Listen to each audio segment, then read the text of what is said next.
හරි ඊට පස්සේ දවස් 20ක් තියෙනවා. දැන් අපිට දවස් දැන් අතර 20කුත් නැහැ. සීමිත කාලයක් තියෙනවා. හැබැයි මේ සීමිත කාලය තුළ මතක තියාගන්න මේ බහුතරයක් ඔයාලා හිතන තරම් මෙතන ඇතුළ ලොකු තරගයක් නැහැ. බහුතරයක් මිනිස්සු මේ දවස් 20වත් ඩිසිප්ලින් එකක් නැහැ. මේ විභාග ලියනවා 75000ක් 80000ක් 85000ක් විතර අවුරුද්දෙන් අවුරුද්දට එක වෙනස් වෙනවා. ඉතින් ඔය ලියන ගානෙන් යම් සීමිත ප්‍රතිශතයකට කැම්පස් යන්න පුළුවන් වෙනවා. ඒක ඉංජිනේරින් මෙඩිසින් වෙන්න පුළුවන් වෙන කෝස් එකක් වෙන්න පුළුවන්. හැබැයි ඔයාලා හිතන්නේ මේ 75000න් තමයි මේ තරඟේ තියෙන්නේ කියලා. ඇත්තම කතන්දර ඔය 75000න් 30 40000කට මේක ගැන කිසිම අදහසක්වත් නැහැ. ඒ කියන්නේ එදා උදේට ගිහින් මොකක් හරි කරගන්නවා වගේ සෙට් එකකුත් මේක ඇතුළේ ඉන්නවා. හරිද? එදා උදේට ගිහිල්ලා මොකක් හරි කරගන්නවා වගේ සෙට් එකකුත් ඔයාලට හිතා ගන්න බැරි තරම්ම එහෙම සෙට් එකකුත් ඉන්නවා. සම්පූර්ණයෙන් ට්‍රැක් අවුට් වෙලා වෙන කිසිම දෙයක් කරන්න නැතුව මේ වෙලාවේ ටීවී සීරීස් එකක් ෆිල්ම් එකක් බල බල ඉන්න ගමන් අර කිසිම අදහසක් නැතුව ඉන්න සෙට් එකකුත් මෙතන ඉන්නවා.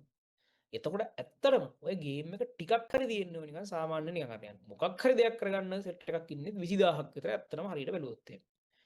ඒ හින්දා ඔයා මේක ඇතුළේ තියෙන ට්‍රික්ස් ටික හරියට අල්ලගත්තොත් එහෙම මේ එසේ වලට MCQ වලට MCQ සෙමිනාර් වලින් ඊට පස්සේ එසේ දවස් ප්‍රැක්ටිකල් නයිට් එකේ තියෙන ස්ට්‍රක්චර්ඩ් වලින් මේ සෙෂන් වලින් මේ වගේ තියෙන පොයින්ට්ස් ටික අල්ලගත්තාම ඔයාලට එතනම ලොකු ලීඩ් එකක් තියෙනවා.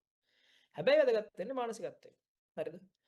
මේ වෙලාවේ ඇත්තටම ඇඟට අමාරුයි ඇඟට උනා වගේ වැඩ ඉතින් අර නිකන් සමහරවිට වැඩ කරලා නෑ එපා වෙලා මොකද්ද මේ කරන්න කියලා හිතන වෙලාවල් තියෙනවා. මොකයි නිකන් අපි මෙහෙම කරන්නේ නිකන් මේ නිදියන්නත් නෑ හැරෙන්නත් නෑ කන්නත් බොන්නත් නෑ වගේ හිතනවා. ඔහොම කාලයක් එනවා. ඕක සාමාන්‍යයි. නිකන් සම්පූර්ණ ඩිසපොයින්ට් වෙලා හරියන්නේ නැහැ එහෙම කියලා ලොකුවට ලකුණකුත් නෑ වැඩක් කරනවා. ඔහොම ඩිසපොයින්ට් වෙන වෙලාවක් එනවා. එහෙම කාලයක් පහු වෙනවා. ඕකේ වටිනාකම තේරෙන්නේ අර දැන් ඔහොම ගෙවිලා ගිහිල්ලා විභාගෙත් ලියලත් නෙමෙයි ඔගේ වටිනාකම තේරෙන්නේ. ඔගේ රිසල්ට් එන දවස තමයි ඔගේ වටිනාකම තේරෙන්නේ. අර අම්මඩයි තාත්තටයි රිසල්ට් එක කියන්න අර අම්මඩයි තාත්තටයි රිසල්ට් එක කියද්දී එනවා 아무තු එකක්. ඒක ජීවිතේට ගන්න බෑ කියන දැන් හිතන්නකෝ අර ඔයාට ඔයා දැන් බල ඒ කියන්නේ අම්මලා තාත්තලා බලාපොරොත්තු වෙන විදිහෙන් මේක ඉවර කරා කියලා එයාලට කියන්න ඉවරුනම නිකන් අර ණයෙන් කොටසක් ගෙව්වා වගේ සිද්ධියක් තියෙනවා. අර නිකන් පොඩි කාලේ නම් නිකන් ණය ගෙවන්න බැරි සිද්ධියක් නේ තියෙන්නේ. අපි පොඩි කාලේ ඉඳන් ඉතින් හැමදාම මේගොල්ලෝ පන්ති වලටත් ආවා. එක වර්ති අපි වෙනුවෙන් කරා එයාලගේ උපරිමයක් කරා එයාලගේ ජීවිතෙත් ඇත්තටම ජීවත් වෙලා නැහැ නේ දැන් ඔය ඇත්තටම තාත්තා කියන්නේ ඇත්තටම ඉතින් යම් වයසට ගියපු එකකට අර එළියෙන් වයසට ගියපු නිකන් අර බර කියන්නේ මහන්සි වෙලා බර වැඩ නෙමෙයි කායික වෙන්න පුළුවන් මානසික වෙන්න පුළුවන් සමහරට මොන හොඳ වෘත්තියක් වෙන්න පුළුවන් ඉතින් ඔය මිනිස්සුත් ඇත්තටම ආසයි ඉතින් අර හොඳ වාහනයක් පැදලා මේ හොඳ ගෙදරක බොහොම සැප පහසුවේ ජීවත් වෙන්න ආසයි ඉතින් ඇත්තට මේ කියන්නේ එක පෙන්නුවේ නැති වුණාට අර මේ මිනිස්සුන්ගේ ඇතුළේ අර කොල්ලෝ කාලේ තිබිච්ච හොඳ වාහනයක් පදින්න ඕනේ කියන හීනේ තාම තියෙනවා. අර අම්මලගේ අර රටකට ගිහිල්ලා පොඩි රවුමක් ගහලා එන්න ඕනේ කියලා හීන තාම තියෙනවා. හැබැයි ප්‍රශ්නේ තියෙන්නේ අර ඒක මේ වෙලාවේ එළියට පේන්නේ නැහැ. දැන් ඒක යට වෙලා ඒකට පස්සේ තව ගොඩාක් දේවල් වෙලා ඔයාලා මැද්දට පැනලා ඒ මැද්දට පැනපු එකෙන් ඔයාලා වට සඳහා මහන්සි වෙන්න ලොකුවට ජීවිතයක් මහන්සි වෙලා ඕම වෙලා තියෙනවා. අර ඔය අම්මගේ තාත්තගේ ඇතුළේ ඉන්න පොඩි ළමයාව එළියට ගන්න පුළුවන් වෙනවා නම් ළමයෙක් විතර ඉතාලම සාර්ථකයි කියලා මම හිතනවා. ඒ කියන්නේ අර මේ මිනිසුන්ට ආස දේවල් ආයි මතක් කරලා දෙන්න පුළුවන් විතර මම මේකට ආසාවෙන් හිටියානේ මම මේ කාලේ මේකට ආසාවෙන් හිටියානේ මට ඒක ගන්න පුළුවන් වෙයි සමහරට ආයි දවසක කියලා ඒ තත්තර ගේන්න පුළුවන් නම් ඒ කියන්නේ ඒ පොඩි හරි ඒ විදිහට දැන් ඔය අම්මලා තාත්තලා කියන කට්ටිය වැඩි කාලයක් ජීවත් වෙන්නේ නැහැ නැත්තේ ඇත්තම කතන්දරේ දැන් අවුරුදු 50ක් විතර වෙනවනේ ගොඩක් කට්ටියට. ඉතින් ඔය තව අවුරුදු 20 ගාණක් 30ක් විතර තියෙන්නේ. ඒතර ඔය තියෙන කාලය තුල ඔයාලට පුළුවන් නම් ඔගේ රිටර්න් එක පළවෙනි වතාවට ගෙවන්න මේ රිසල්ට් එක දීලා. හරි මම ණය නෑ මම දෙයක් කරා මේක වෙනුවෙන් මම මේකට දෙයක් කරා කියලා රිසල්ට් එක දීලා. ඊට පස්සේ තව අවුරුදු 4කින් 5කින් මේ පුළුවන් නම් ඔයාට නිකන් අර ඒ මිනිස්සුන්ගේ හීනට යම් වැලියු එකක් දෙන්න. ඒකට ඔයා බැඳිලා නැහැ. කියන්නේ ඔයාට ඒක වගකීමක් නෙමෙයි. නමුත් ඒක ඔයාට දෙන්න පුළුවන් නම් ඒක මාර ලොකු දෙයක්. හරිද? ඒ කියන්නේ ඒක කරාට පස්සේ තමයි ඒකේ තියෙන වටිනාකම තේරෙන්නේ. මොකද අර ඇත්තම කතන්දරේ මේ වෙලාවේ ඔයා ඒ ලෙවල් කරන්න මහන්සි වෙනටත් වඩා මේ වෙලාවේ ඒ ලෙවල් කරන්න මහන්සි වෙනටත් වඩා මේ මිනිස්සු දවස ගානේ මහන්සි වෙනවා අදටත්. දැන් හිතන්නකෝ බහුතරයක් අම්මලා තාත්තලා ඇත්තම කතන්දරේ තාත්තලා උදේම නැගිටලා වෙරට යනවා. අර බස් වල කෝච්චි වල තෙරපි හරිද? අම්මලා උදේම නැගිටලා සමහර අම්මලා උදේම නැගිටලා කෑම උයලා වෙරට ගිහිල්ලා ආයෙ ගෙදර ඇවිල්ලා ආයෙ කෑම උයනවා. අර ඔයාලා මේ වෙලාවේ ගහන ගේමටත් වඩා වැඩි ගාණක් මේ මිනිස්සු ජීවත් වෙන්න ගහනවා නැත්තම කතන්දරේ. අර මං කියන්නේ මේ හින සල්ලි තියෙන සල්ලි නැති එකක් නෙමෙයි. සල්ලි තිබ්බත් සල්ලි නැතත් ඉතින් හැම අම්මා තාත්තම එහෙම තමයි. ඉතින් එහෙම ගහනවා ඇත්තටම. ඒ කියන්නේ ඒක නෝමල් වෙලා තියෙන්නේ. ඒක නෝමල් වෙලා තියෙන්නේ. ඒ නිසා ඒ ටික ඒගොල්ලෝ ඒ අවුරුදු 10ක් 15ක් තිස්සේ කරන ඩේලි රූටින් එකේ කන කට්ට මේ ටිකේ කණ්ඩ මේ ටිකේ කාලා ඔය රිසල්ට් එක අරන් දෙන්න ඒ මිනිසුන්ට හරි. ඒක වටිනවා. ඒ කියන්නේ මම ඒ ලෙවල් කරන කාලේ මම ඔයාලට කියලා දෙනවා මට කැම්පස් යන්න කියලා එහෙම එකක් තිබුණේ නැහැ. හැබැයි මට කරන වැඩේ චාටර් නැතුව ඉවර කරන්න ඕන ගමක් තිබුණා. අර නිකන් මේක ඉවර කරලා මම පස්සේ මොනවා හරි වෙන මොනවා හරි කරගන්නවා. අර නිකන් ගෙදරට චාටර් නැතුව මේ මිනිසුන්ටත් අර නිකන් මේ බලාපොරොත්තු වෙන රිසල්ට් එකක් අරන් දීලා මම වෙන දෙයක් කරනවා කියලා තමයි මම හිතාගෙන හිටියේ. පස්සේ කැම්පස් දැක්කට පස්සේ තමයි කැම්පස් යන ආසාවක් ඇති වුණේ. එතකොට මේ ඒ හින්දා උපරිමේ දෙන්න. මොකද මේක කරන්න බැරි දෙයක් නෙමෙයි හරි.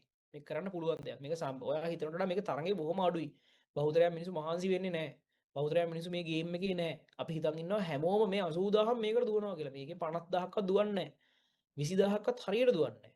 මේ දවසෙන් දවස එක පැයකට එක MCQ එක ගානේ එකතු කරගන්න පුළුවන් නම් එක පැයකට එක ලකුණ ගානේ අන්තිම මොහොත වෙනකම් මේ වැඩේ අතරින්න නැතුව තව සෑහෙන ලකුණු ගණක් වඩ එකතු කරන්න පුළුවන්. මොකද අන්තිම ටිකේ හැම වෙලාවෙම දැන් අපේ ඉස්සරහ ෂෙඩියුල් වල සම්පූර්ණයෙන් තියෙන ලකුණු එකතු කරගන්න දේවල්මයි. ගෙස් ඩේස් ටික තියෙනවා මේ සතියේ ශේෂ්ත්‍ර ගෙස් ඩේස් තියෙනවා. ඊට පස්සේ තාපේ ගෙස් ඩේ එක තියෙනවා ඊට ඊට පස්සේ අනිත් පැත්තෙන් MCQ සෙමිනාර්ස් ටික යනවා. තව ස්ට්‍රක්චර්ඩ් ඩිස්කෂන් ටිකක් යනවා. ටී ටයිම්ස් ටිකක් යනවා.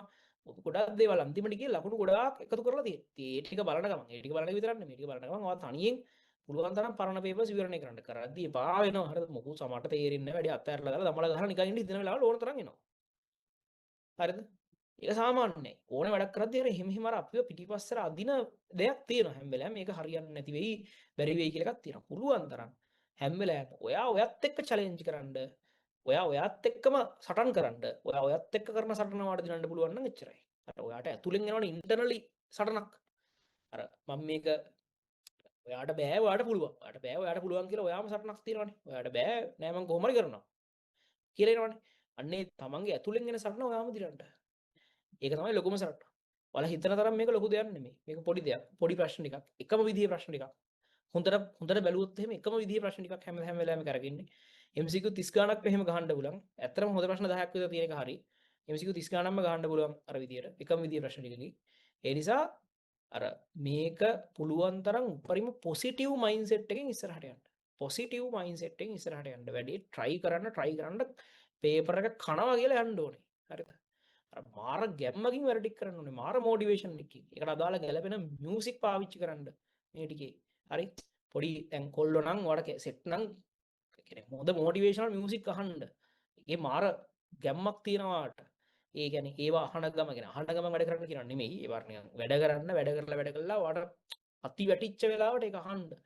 අහලා ආයි වැඩ කරන්න කට්ට කාගෙන වැඩේ කරගෙන යන්න. හරිද? තව දවස් 18යිනේ රේස් එක ඉවර වෙන්න. තව දවස් 18යි තියෙන රේස් එක පටන් ගන්න. ඉතින් තව දවස් 20 ගාණක් යද්දි සියල්ල තීරණය වී අවසానයි. ඒ නිසා මේ ටිකේ කොච්චර කරත් ඒක ජීවිතයට වැලියු එකක්ම තමයි එකතු වෙන්නේ. වැඩේ අතාරින්න එපා. තව පැයක් අද වැඩ කරමු. හරිද? හෙට ශේෂ්ත්‍ර ගෙස්ට් එකක් එහෙමක් තියෙනවා. එතකොට එහෙනම් තව පැයක් වැඩ කරමු. මම හිතනවා මේ සෙෂන් එකේ ලොකු ප්‍රයෝජනයක් වලට ගන්න පුළුවන් කියලා. මොකද මම වටේ පිටේ කාරණා ගොඩාක් කතා කරගෙන ඉඳන් මම ගිය පාර ටී ටයිම් සෙෂන් කරේ පැය 1යි ගානයි. මේ පාර මේ ටී ටයිම් සෙෂන් පැය 1යි ගානට වඩා මම කරන්න හේතු වෙනවා. මේ මොකද ගොඩක් මට වටේ පිටේ දේවල් වලට කියලා දෙන්න පුළුවන්. මේ සම්බන්ධයෙන් අර ගොඩක් ඒවා අනිත් පැත්තට කරගෙන ගිය පාරත් ගොඩක් සාර්ථක වෙච්ච හින්දා. ඉතින් කියන්න. මොකද්ද වැඩේ හොඳයිද? වැඩේ සාර්ථකයිද? මොකද්ද මේක කොහොමද ඔයා දකින්නේ කියලා කියන්න. එහෙනම් මේ YouTube එක ඉවරුනට පස්සේ කමෙන්ට් එකක් දෙන්න. මම මේක සින්දුවක් දාලා පොට්ටක් කූල් වෙන්න සින්දුවක් දාලා අපි එහෙම ඉවර කරන්න යන්නේ. එහෙනම් ගේම් එකේ ඉස්සරහට දුවමු. තව දවස් ගාණයි. ওই ගාණ අනිවාර්යෙන් හරියට දුවමු.